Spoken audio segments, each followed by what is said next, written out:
Então, na verdade, eu acho que toda crise ela traz sempre consigo a ideia de que você precisa, no curto prazo, ser muito eficaz na gestão dos teus riscos e ser eficaz nas suas operações. Então, é evidente que você vai ter corte de custos. Isso já é possível observar em várias empresas. Essa semana, inclusive, eu tive informações que não chegam naturalmente aos meios de comunicação, mas já de empresas que cortaram investimentos. Por exemplo, acabaram com departamentos de sustentabilidade no meio, né, dessa crise. É evidente que se você tem, de um lado, quem não está comprando, quem não está pagando, e se há uma redução de atividade econômica, no curto prazo, a visão de curto prazo é como eu administro o meu risco. E eu tenho sentido que há, sim, cortes claros.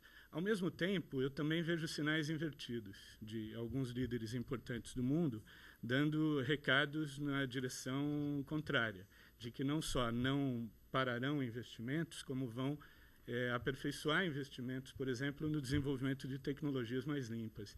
Então, acho que a gente tem que entender que crise, como toda crise, essa também vai passar, mas a questão da urgência, né, do desafio 80-20, que é reduzir em 80% as emissões no horizonte de 20 anos, o horizonte de 20 anos é um horizonte muito curto, né? Então, me parece que com crise ou sem crise, no curto prazo haverá cortes. Isso é inevitável que aconteça por conta da visão de curto prazo. Mas no médio e longo prazo, até porque não há outra alternativa, né? A questão da sustentabilidade hoje é uma questão de urgência, de necessidade. Então, as empresas já sabem que a escassez de recursos naturais tende a redesenhar os mercados e os negócios. Então, não dá para parar de pensar nisso e nem parar de investir no médio e longo prazo. Eu gostaria de comentar o que você disse, porque nós, agora, colocando o chapéu do governo, nós pensamos muito agora como aproveitar a crise como também um nicho de oportunidade para quem está no campo da sustentabilidade. E não sei se os senhores conhecem um relatório recente divulgado pela Organização Internacional do Trabalho e pelo Programa das Nações Unidas para o Meio Ambiente, sobre o Green Jobs, que é um relatório onde mostra o avanço da representação do PIB, do que se chama os empregos verdes, em vários setores, inclusive os setores mais impactantes, digamos assim, do meio ambiente. Então, lá, agora, nós estamos conversando a grande contradição entre os investimentos que o governo está fazendo, por exemplo, no âmbito do PAC, né, do Programa Acelerado de Crescimento, e, ao mesmo tempo, o desejo de incrementar a sustentabilidade. Como trabalhar com essa contradição?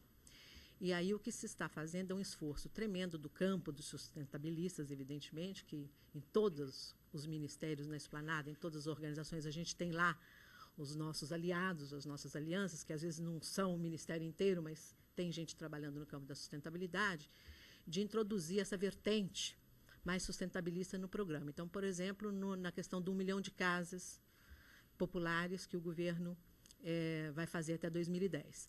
Eu lembro quando houve os ataques terroristas em 2001, as Torres Gêmeas, a minha reação foi muito semelhante àquela que eu vivenciei com a crise financeira agora. Com relação à crise financeira, eu senti a mesma coisa, ou seja, uma grandíssima oportunidade de a gente repensar todo o modelo, uma grande oportunidade, especialmente, de pensar que essa crise ela é filha de uma má governança, que nesse momento isso traz a separação do joio do trigo, ou seja, quem realmente estava fazendo ou implementando política de sustentabilidade como cosmética, obviamente não tem a capacidade de perceber isso.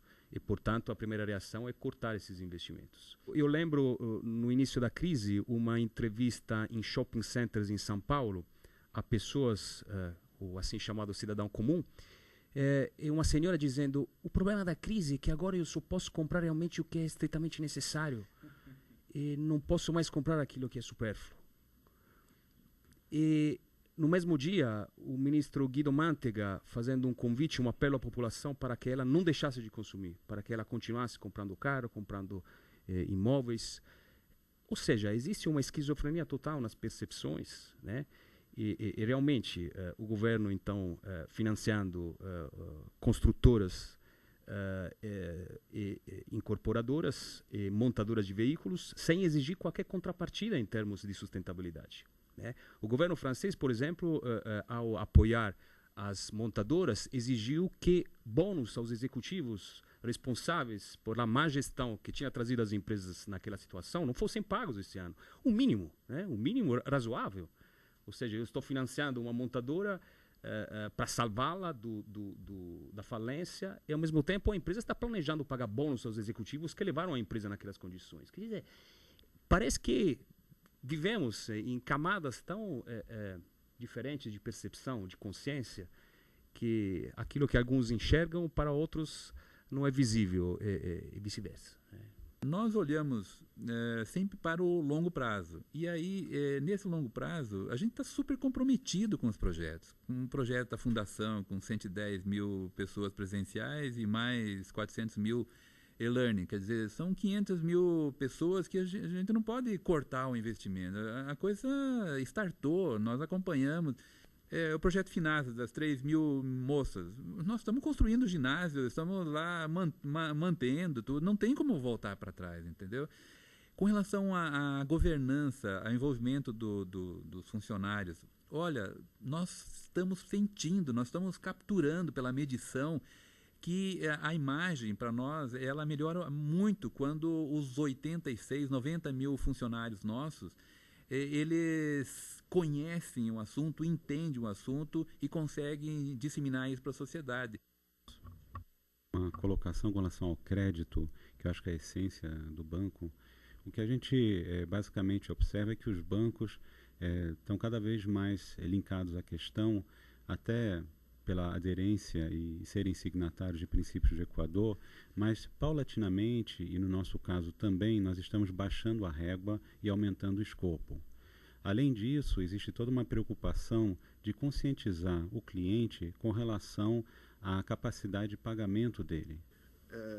Nós temos imensa dificuldade de obter dados elementares, que a gente conseguiu, por exemplo, pontualmente em Bertioga. Em Bertioga, apenas 8% do dinheiro aplicado pelas pessoas nos bancos fica em Bertioga. Porque, enfim, vai para sistemas especulativos e, no caso brasileiro, termina um sistema muito confortável, que é a taxa Selic, enfim, e aplicações. Você não precisa se preocupar no uso produtivo dos recursos de poupança da população, que você tem uma carta patente pública de direito de administrar com determinadas obrigações que estão na Constituição.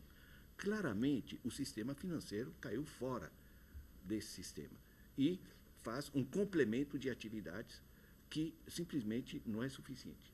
Eu colocaria no centro o seguinte: repensar em cada região onde há uma gerência como está sendo pontuada a remuneração e a progressão, digamos, nas hierarquias dessa gerência, para que o processo de responsabilidade saia das discussões de diretoria e se transforme em políticas aplicadas no nível da gerência.